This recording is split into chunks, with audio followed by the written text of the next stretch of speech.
ato sa Ginoo kay ang buwan sa Mayo, buwan nga daghang pamilya na mo, mga pinagkanak sa kinabuhi nga nagselebrar sa lahang adlaw na tawagan.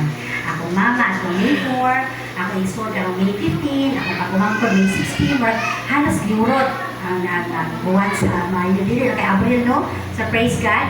Kunya, nakurap ko na siya. Kumapasalamatan ko ni Lord kay last December, ako mauwi ka lang. Kita ka assignment ni Lord na maghusos, mag-NCNC, lagi ko nun, yan na.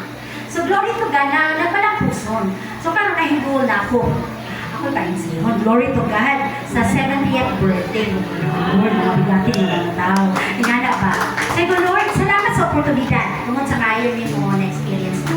Glory to God. Amen.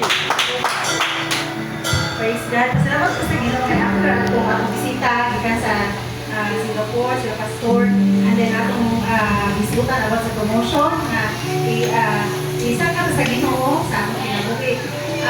More than the kanang monetary issue, but I thank God for the first time sa Tagbilaran City, the city created the first tourism stakeholders and puro sa Ginoo ni Igsuo na pili as VP External, representing the Hotel, and another opportunity was kailangan ko sa Ginoo kagayunan to talk with a crowd of 14 persons, nurses, and medical practitioners sa Manila Hospital for a customer service training.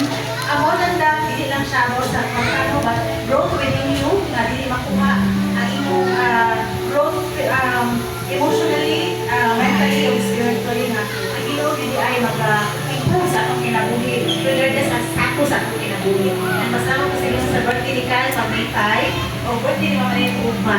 Happy birthday namin po ang mga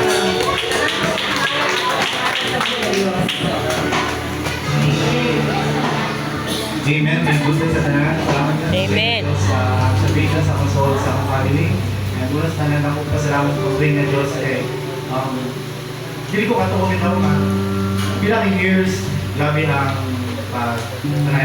pag-down sa pagalingan, but in a few days or a few weeks mag-4th year na ako. I thank God sa iyang grace sa ginagawi.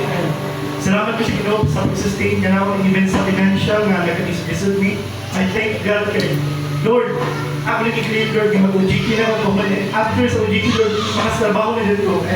Wala mo lang sa salamat ko. Hindi ako tuloy nga Diyos sa kanunit. Amen. Even sa family, sa makatin na dito sa Cebu nga nag-alisod. I thank God gapon kay ang grace sa Ginoo. Nagkanunay nga nag-overwhelm sa natin ko sa kanako. And I give back all the glory, adoration, praise, and thanksgiving for our Lord Jesus Christ.